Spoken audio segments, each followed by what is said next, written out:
Спорните 4 компании кои се изјаснија дека во својата собственичка структура имаат носител на јавна функција или член на потесното семејство, сега нема да потпишуваат договори со Фондот за иновации. Тие се изземени од процесот, објави првиот човек на Фондот Деспотовски. Дополнително ќе се оценува дали воопшто ќе ги добијат средствата. Комитетот за одобрување на инвестиции побарав од моја страна повторно се евалуираат.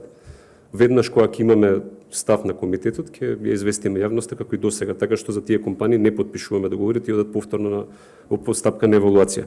Станува збор за Микросам од Прилеп, каде акционер е поранешниот министер Веле Самак, Контура, каде собственик е Елена Донева, член на семејството на екс-амбасадорот Јован Донев, Тисенс Консалтинг, каде малцински содружник Емерита Адеми, член на семејството на сегашниот министер за култура Асаф Адеми, која потоа е избришана од собственичката структура, и Декодикс, каде еден од собствениците е Христина Керкес, член на семејството на советничката на премиерот Цветанка Ласкова, иако таа не е носител на јавна функција.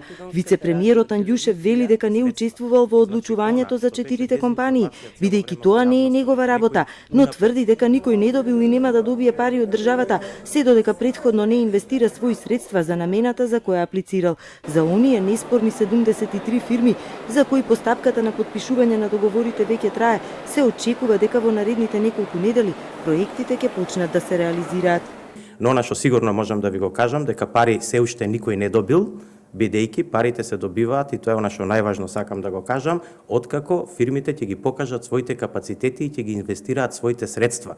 Значи, она што беше дезинформација цело време во јавноста, дека некој унапред ќе добие некакви пари и грантови, тоа е комплетна шпекулација, невистина, и јас енергично ја демантирам. Денеска беа потпишани договори за финансиска поддршка за отворање бизнис акцелератори за млади, проект кој со 1,5 милион евра го финансира Светска банка, а 500.000 евра се очекува да обезбедат компаниите кои ќе ги организираат. Директорот во Светска банка за Македонија и Косово Марко Мантованели вели дека со акцелераторите ќе се обезбедат менторство, информации и консалтинг за новооснованите фирми.